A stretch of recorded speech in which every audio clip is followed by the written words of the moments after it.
¿Cómo están, hermanos y hermanas? Es un gusto saludarles nuevamente en este día, jueves 2 de enero, agradeciendo a Dios que nos permite llegar hasta sus hogares, como también hasta sus vehículos mientras manejan, con estos estudios de la lección de la escuela sabática que estamos teniendo aquí en esta semana con el pastor Joselito Rentería. ¿Cómo está usted? Muy bien, pastor, gracias a Dios que estamos aquí siendo partícipes de estos estudios tan importantes e interesantes. Y sin duda alguna que es un llamado de atención para nosotros también. Así es. Vamos a pedir la bendición del Señor.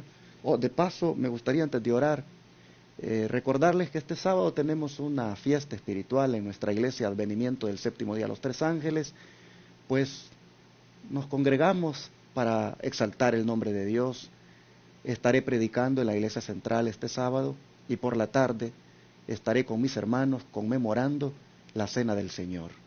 Así que yo quisiera invitar a los hermanos de la iglesia Advenimiento a que reflexionen en estos días sobre su condición espiritual, se entreguen a Cristo, se humillen, pongan su corazón dispuesto a que el Señor pues se los transforme, y dispónganse ustedes, hermanos, a comenzar el año bien, consagrándose a Dios.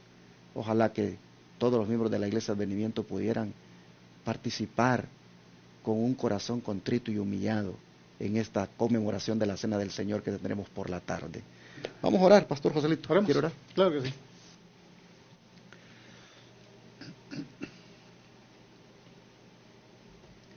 Amante y bondadoso Padre que está en los cielos, en esta mañana le agradecemos, Señor, porque podemos ver en nuestras vidas renovarse su misericordia cada día. Padre. Gracias por ese amor que tiene para con nosotros. Se manifiesta, Señor, en el aire que respiramos, la vida que nos concede. Nada nos falta, Señor. Y en este agradecimiento, Señor, queremos presentarle delante de usted, Señor, pidiéndole la ayuda para abrir su palabra. Amén. Queremos suplicarle que nos dé entendimiento, nos dé sabiduría, para que al compartirla con nuestros hermanos también ellos puedan ser edificados en la verdad. Amén. Agradecemos esto y pedimos también el perdón de nuestras faltas. En el nombre de Jesús. Amén. Amén. Ayer nosotros mirábamos que la salvación o la gracia redentora es para todos los que quieran, los que procedan al arrepentimiento. Todos están incluidos, pero hay algo que debemos nosotros tener bien en claro, de que el hombre depende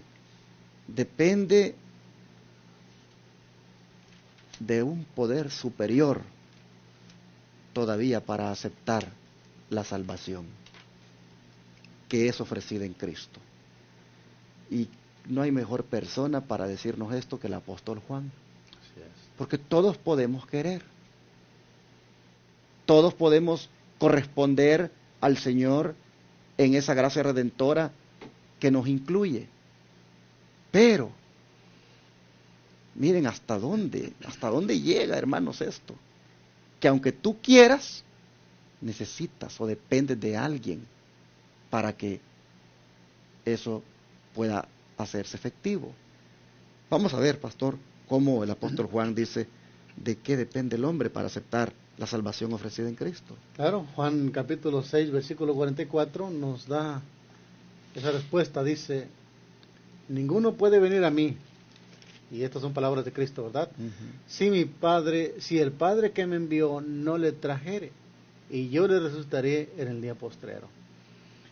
Aquí dice, hermanos, que aún de nosotros no existe ni voluntad propia para venir al plan de salvación, o sea, venir a Cristo. Y aquí donde vemos todavía la gracia, podemos ver, pastor, aquí la gracia manifestarse aún más abierta, o sea, va más allá de lo que nosotros pensamos. Dice el Señor Jesús que ninguno puede venir a mí si el Padre que me envió no le trae. Entonces podemos ver aquí que el hombre depende de que aún Dios lo traiga, Dios lo levante, Dios lo traiga hacia Cristo para que acepte el plan de redención, acepte el plan de salvación. Lo único que nosotros tenemos que hacer, Ojalá que así fuéramos todos los seres humanos como niños, dejarnos llevar, ¿no? Por el Señor. Interesante. Si el Padre que me envió no le trajere. Así es. Hermanos, el Señor está constantemente trabajando con la raza humana porque los quiere traer, hasta para venir a Él.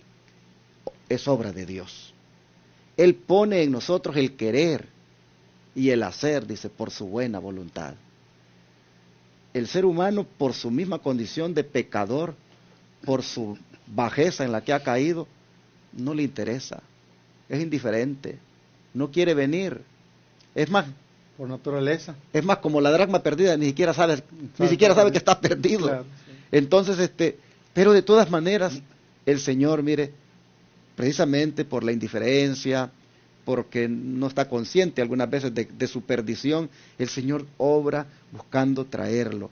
Es obra de Dios, la gracia que opera hasta en la atracción del ser humano hacia Él. Él nos atrae por medio de su amor. Por eso Jesús dijo, nadie puede venir a mí si mi Padre no lo trae. Ayer estudiábamos, pastor, que este plan redentivo era para todos, ¿verdad? Pero note aquí ahora el Señor Jesús diciendo en sus palabras, ninguno puede venir. Ninguno. O sea, ninguno es ninguno. O sea, nadie, diga que nadie puede decir cuando está el pecado, oye, me voy a levantar y voy a ir al Padre. No, es el Padre lo tiene que traer. A través de su Espíritu Santo, el Señor, sabemos que el Padre ha trabajado en los corazones de los seres humanos para traerlos con misericordia a este plan de salvación. Y creo que el apóstol Pablo nos recalca también. Exacto, esto, ¿no? Así es. El apóstol Pablo entendía muy bien realmente lo que es esa gracia redentora de cómo trabaja Dios para salvar al ser humano. En el libro de 1 de Corintios, capítulo 15, versículo 10, nos dice lo siguiente. Y noten las palabras del apóstol Pablo, cómo lo dice, cómo lo expresa él. Pero por la gracia de Dios soy lo que soy. Amén. Y su gracia no ha sido en vano para conmigo. Antes he trabajado más que todos ellos, pero no yo, sino la gracia de Dios que es para conmigo. Gloria al Qué Señor. palabras del apóstol Pablo, comprendiendo y entendiendo que el Señor lo llamó, que el Señor lo trajo. Y esa gracia que trabajó en él, que obró en él la acepta como que no viene de él, sino viene de Dios. Así es. Y por eso dice, ahora yo soy lo que soy. Y quiera Dios que todos nosotros seamos como el apóstol Pablo, pastor, instrumentos de su gracia. Pero mire que Pablo se atreve él a decir que él dice, ha trabajado más que todos. Que todos, sí. Más que todos. Pero, ¿por quién? No yo, dice. Exactamente. No soy yo, sino por la gracia. Y era el más preparado de todos. Obviamente sí, podemos ver, pastor, en el Nuevo Testamento, la mayoría de los libros son del apóstol Pablo. Así es. Entonces, lo que la gracia, yo pienso, pastor, esto, yo aumento mi pensamiento, digo, todo depende de cuánto el ser humano se deje usar por la gracia de Dios. Pablo, podemos ver aquí que él dice en sus palabras, no para vanagloriarse, sino para exaltar la gracia de Dios. O sea, que es tan grande, puede llegar a ser tan grande el ser humano que dice que yo he trabajado más que todo, dice, pero no yo, sino es la gracia de Dios. Ha trabajado más en mí que en otros. Y lo que puede hacer la gracia, porque ¿quién era Pablo antes? Sin duda alguna, pues todos conocemos la historia del apóstol Pablo. Un perseguidor de los hijos de Dios, un perseguidor de aquellos que porque se habían sido salvos, imagínense. Ahora Pablo, transformado por la gracia, él entiende esto, que en otras palabras Pablo expresa, no merezco esto, soy el último sé algo que el Señor podía ver en mí, yo soy como un aborto, se explicaba en otras palabras. No cabe duda, hermanos, que la gracia es transformadora. Así es. Porque este hombre era un perseguidor de la iglesia. Y miren, ahora es un defensor de ella. Ahora es un evangelista. Ahora es un heraldo del evangelio. ¿Y cómo la gracia pudo haber hecho esto? Nosotros podemos ver, hermanos, que de verdad necesitamos la gracia del Señor. La necesitamos como nunca. Ya la gracia ha obrado en nosotros, hermanos, para ser lo que somos. pero todavía podemos ser más. Todavía podemos ser más de lo que somos si dejamos que esta gracia bendita siga obrando. Esta gracia redentora haga también la obra de restauración del carácter. Porque Pablo, miren qué hermosas palabras dice: por la gracia de Dios soy lo que soy, y su gracia no ha sido en vano para conmigo. He trabajado más que todos ellos, pero no yo, sino la gracia de Dios conmigo. Siempre la gracia. Bendito sea el nombre de Dios, Amén. que por su gracia, hermanos, nosotros pues somos lo que somos. Yo no sé tú, si antes eras un borracho, si antes eras un fumador, antes eras un mujerero, no sé, hermano, si eras un delincuente, eras ladrón, no sé qué eras, pero si hoy eres cristiano, si hoy, mira, asistes a la iglesia, si hoy estás con nosotros aquí estudiando de la palabra, oh mi hermano, tú puedes decir como Pablo: por la gracia del Señor soy lo que soy ahora. Y por la gracia del Señor puede ser todavía más, porque esta transformación del carácter es cada día. ¿Cómo es esta gracia bendita de transformadora? Y cómo necesitamos y dependemos de ella para ser lo que somos. ¿Qué dice el espíritu de profecía? Dice, debe haber un poder que obre desde el interior, una vida nueva de lo alto, antes que el hombre pueda convertirse del pecado a la santidad. Ese poder es Cristo. Únicamente su gracia puede vivificar las facultades muertas del alma y atraer esta a Dios a la santidad.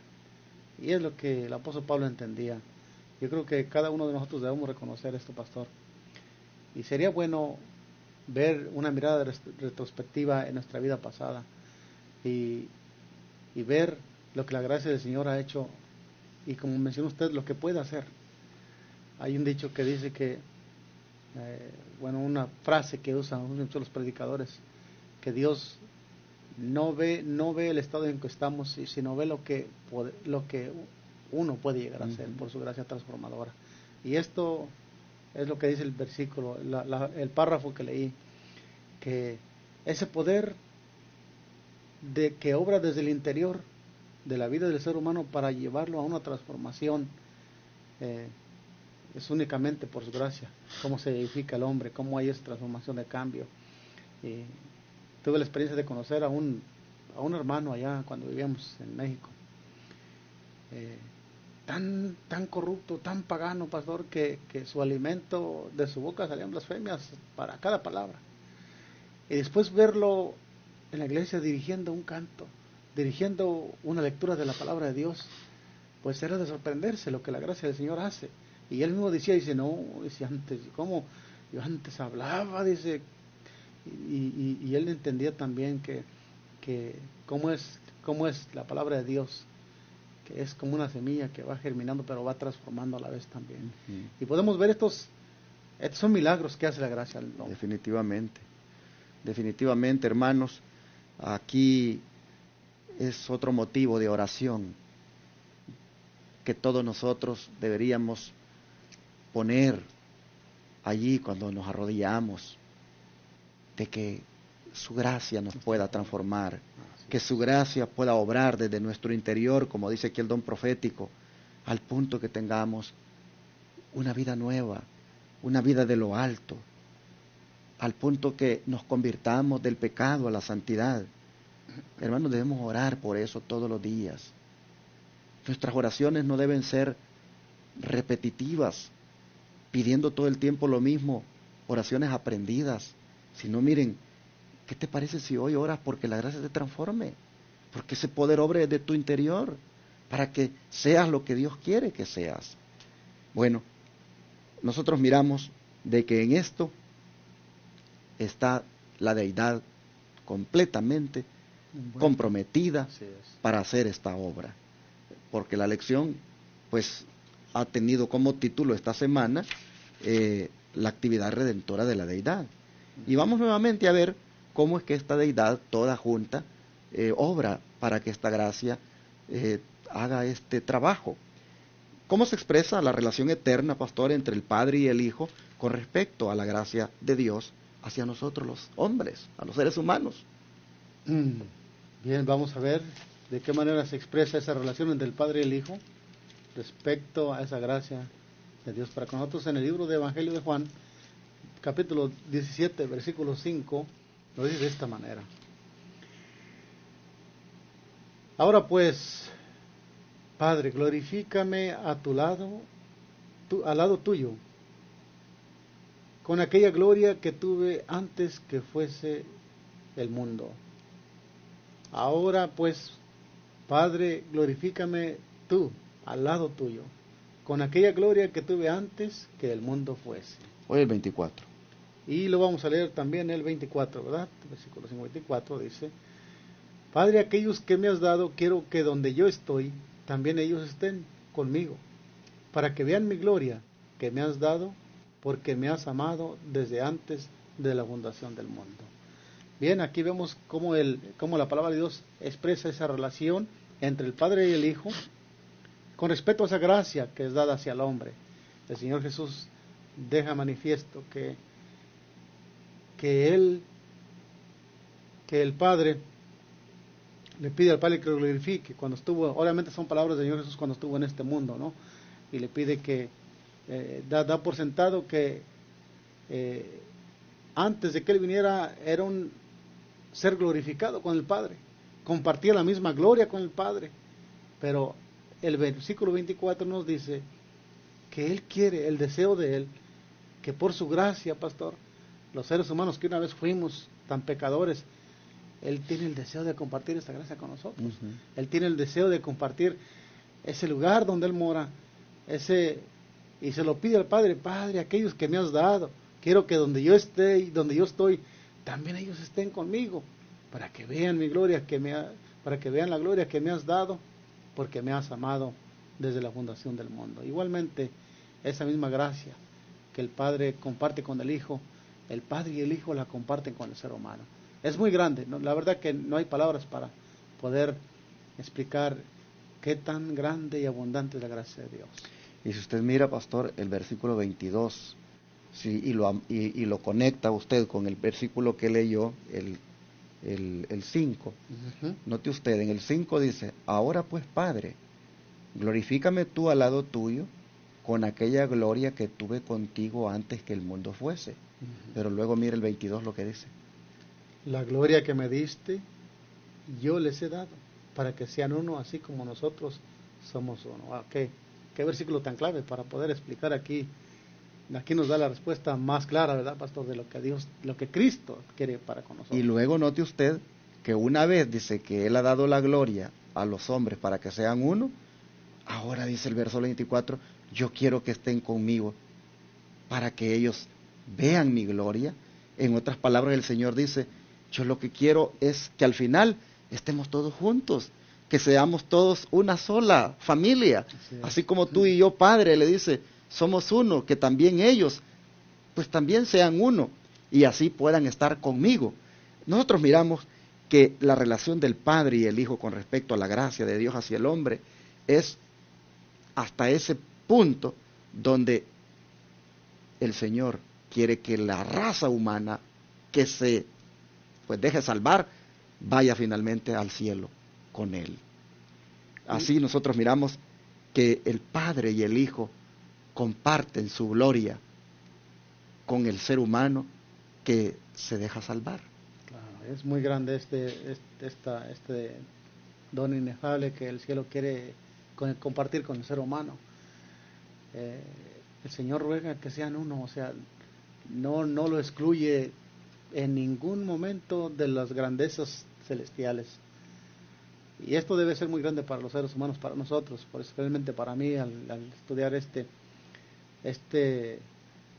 grandeza que el Señor quiere que el ser humano, en otras palabras, quiere compartir su gloria con el ser humano. Y hay mucho que podemos decir de esto, pastor, pero yo, mientras miraba esto, pastor, yo recuerdo aquellos momentos cuando Moisés estaba en la presencia del Señor y estaba allí tan íntima con la presencia del Señor que Moisés estaba compartiendo la gloria de Dios ahí también. Este es el mismo sueño que el Padre quiere para con todos aquellos que aceptemos formar parte de esta familia. Y cuando le dijo, muéstrame tu gloria, le dijo. Y el Señor lo que hizo fue mostrarle su carácter. Su carácter. Y el Señor Jesús viene aquí a revelar su carácter a los hombres. Y Él quiere que también los hombres pues lo revelemos en nuestra relación con los demás. Así que vemos nosotros pues contestada esta pregunta en cómo el Padre y el Hijo tienen esa relación, y con respecto a la gracia hacia el hombre, nosotros vemos, hermanos, que ellos lo que quieren es que nosotros, salvados por su gracia, participemos también de su gloria. Vamos a terminar esta lección con la declaración del don profético que pues confirma lo que estamos diciendo. Así es, nuestra suficiencia se encuentra únicamente en la encarnación y muerte del Hijo de Dios. Él pudo sufrir porque era sostenido por la divinidad. Pudo soportar porque estaba sin mácula de deslealtad o pecado. Cristo triunfó en favor del hombre, llevando así la justicia del castigo. Consiguió vida eterna para los hombres, al paso que saltó la ley y la hizo honorable. Bien, pues aquí encontramos una clave para que nosotros también podamos ser partícipes de esa gloria. Y dice que, me gustan las palabras que dice, nuestra única suficiencia se encuentra únicamente en la encarnación y la muerte de Cristo. Cuando nosotros comprendemos lo que eso conllevó a que Cristo viniera a encarnarse por nosotros, ese es simplemente un misterio que no alcanzamos a comprender todavía. Y que Cristo haya muerto por nosotros, que no merecíamos que Él hiciera esto, para que nosotros pudiéramos heredar la vida eterna, para que pudiéramos participar de esa gloria, para que pudiéramos ser uno con la familia del cielo. Oh, hermanos, eso es muy grande. Y ojalá que esta lección nos ayude a entender como el apóstol Pablo y dejarnos llevar por la gracia que el Señor quiere, que el Señor nos ofrece, que aceptemos el llamado de la gracia que hace a cada ser humano. Su deseo es que todos nos salvemos, que no haya nadie que se pierda. Pero aquel que rechaza la gracia, pastor, aquel que rechaza este ofrecimiento, aquel que rechaza este don tan grande como es formar parte de este vínculo divino, digamos de esa manera, divino humano, pues definitivamente está despreciando algo que no se compara con las cosas de este mundo. Yo quisiera hacer un llamado a los que están oyendo, mirando en esta ocasión el estudio, a que tomen en cuenta el gran deseo de Dios para con ustedes. Y el deseo de Dios es que no vivan aquí. El deseo de Dios es que ustedes y yo, como también el pastor Joselito, vivamos con Él. Miren, el deseo del Señor es bien claro, dice, Padre, aquellos que me has dado. Hermano, nosotros que hemos aceptado a Jesucristo como nuestro Salvador, nosotros somos propiedad de Jesús. El Padre dice, nos ha dado a Él. Pero Jesús, mire el deseo de Él, aquellos que me has dado, quiero. Note, quiero que donde yo estoy, también ellos estén conmigo. Así que hermano, hermana, el Señor no quiere que estés en los Estados Unidos, que estés en Europa, que estés en Centroamérica, que estés en el país más desarrollado del mundo. El Señor quiere que estés con Él en el cielo, mi hermano. Allí es donde el Señor quiere que estés con Él. Allí es donde el Señor quiere que estemos con Él. De manera que es bueno que vayamos adoptando la cultura del cielo, que vayamos adoptando las formas de cómo en el cielo se vive, que vayamos adoptando, hermanos, la manera como la gracia ha obrado en el cielo. Y de esa forma, hermanos, dejemos que la gracia haga lo que hizo en Pablo, que también a nosotros nos llegue a transformar de tal manera que estemos con Jesús donde Él está. Miren qué deseo de Dios, qué deseo de la gracia, que estemos con Él. Cómo me gustaría que entendiéramos, hermanos, nosotros esto y quitáramos la mirada de verdad de estas cosas terrenales, este amor arraigado que tenemos aquí en estos países que nos deslumbran por sus cosas bellas que el hombre hace. ¿Cómo, hermanos, deberíamos nosotros saber de que hay algo más bonito, mejor, que es estar donde Cristo está? La gracia quiere llegar hasta allí, hasta llevarnos a estar con Jesús. Vamos a orar para pedirle a Dios que se haga realidad, hermanos, este querer del Señor, este deseo del Señor, pero vamos a orar también para que haga la gracia con nosotros lo que hizo con Pablo. ¿Qué les parece? Vamos a orar. Padre nuestro, sin duda todos queremos ir al cielo. Sin duda sabiendo que tú quieres que donde tú estás nosotros estemos, pues Señor, por ahí nosotros hayamos también sentido ese anhelo, ese deseo de estar contigo. Pero hemos visto, Señor, que hay algo que depende de ti, y es que tú nos atraigas, que tú nos traigas cada día a los pies tuyos. Y en esta hora entonces nosotros oramos para que tu gracia bendita siga trabajando con nosotros de tal manera que nos traiga a tus pies cada día. Suplicamos para que tu gracia, Señor, haga de nosotros lo que hizo con el apóstol Pablo, de transformarnos en un nuevo hombre, donde ya no, Señor, aflore el viejo hombre en ese carácter defectuoso, sino que, Padre, pueda mostrarse las características de una nueva criatura que refleja el carácter de Cristo. Señor, en esta hora nos rendimos a ti y clamamos porque la gracia bendita nos transforme, porque la gracia bendita nos prepare de tal manera que pronto estemos contigo. Así, Padre, lo rogamos en el nombre de Jesús. Amén. Amén.